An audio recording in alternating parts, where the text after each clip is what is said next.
ఏమిటంటే ఇద్దరు భార్యాభర్తలు వడపల్లిలో ఉన్నటువంటి దేవాలయానికి వెళ్ళి అర్చనలవి చేయించి వాడు బయటకు వస్తుండగా ఎవడో వాడు గుణపం పెట్టి అక్కడ తవ్వుకుంటున్నాడు బయట.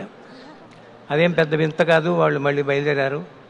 అక్కడి నుంచి ట్రిపుల్కేని వెళ్ళి పారసారథి గుడి దర్శించుకొని లోపల అర్చనాధికారులు అయిపోయిన తర్వాత మళ్ళీ బయటకు వస్తే ఇదే వ్యక్తి అక్కడ కూడా గుణపం పెట్టి తవ్వుకుంటున్నాడు కనిపించాడు. వీళ్ళు ఇంకా పట్టించుకోలేదు.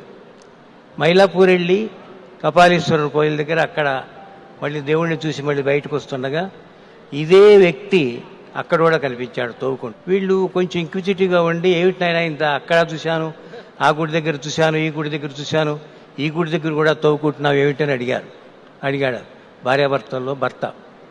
ఏం లేదండి నేను బావి తవ్వుకుంటున్నాను అన్నాడు. ఊరిని బావి తవ్వుకుంటే ఎక్కడో ఒక చోట స్థిరంగా ఉండి ఒకే స్థలంలో తవ్వుకుపోవాలి కానీ ఇన్ని చోట్ల తవ్వితే నీకు నీళ్ళు ఎలా పడతాయరా అని అడిగాడు. అడిగితే అప్పుడు ఆ తవ్వేవాడు అన్నాడు, అదేనండి నేను మిమ్మల్ని అడుగుదాం అనుకుంటున్నాను. ఏదో ఒక గుడికి వెళ్ళి ఎక్కడో ఒక దేవుడిని నమ్ముకుంటే మీకు ఎంతో పుణ్యం వస్తుంది కదా, మీరు ఇలా ఎన్ని గుళ్ళకి కడుతున్నారు మీకే పుణ్యం వస్తుంది అని చెప్పిన మాట నాకు గుర్తుంది.